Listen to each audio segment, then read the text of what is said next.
a problem, for example, Moi University.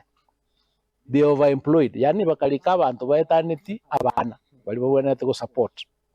Okay. Karabali ka abantu kara tuakora analysis tukanyoramba bwate overemployment ya bantu baetaniti 1300. Moi's payroll era at 450 million per month. Mbali konyara because they have overemployed.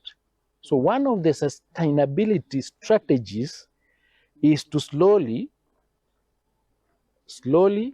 and progressively retrench those workers with payment, of course, under the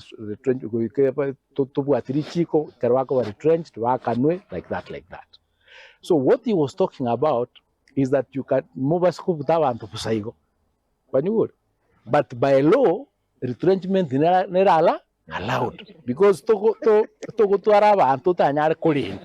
Yani to ndenga excuse. Lika antel fumbiri lakini to bwat beso korak okobakana. So tell kobutua.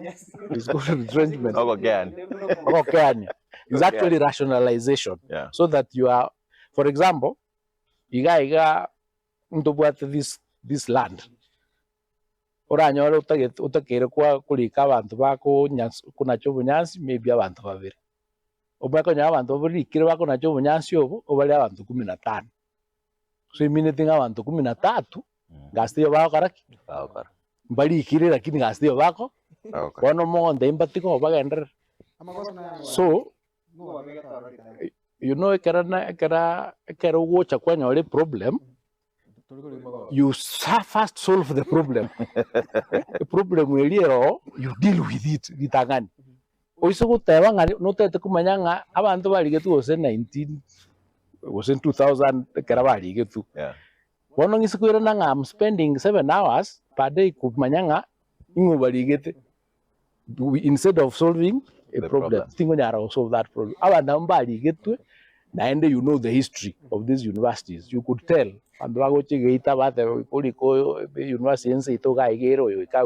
and all that. You know those things.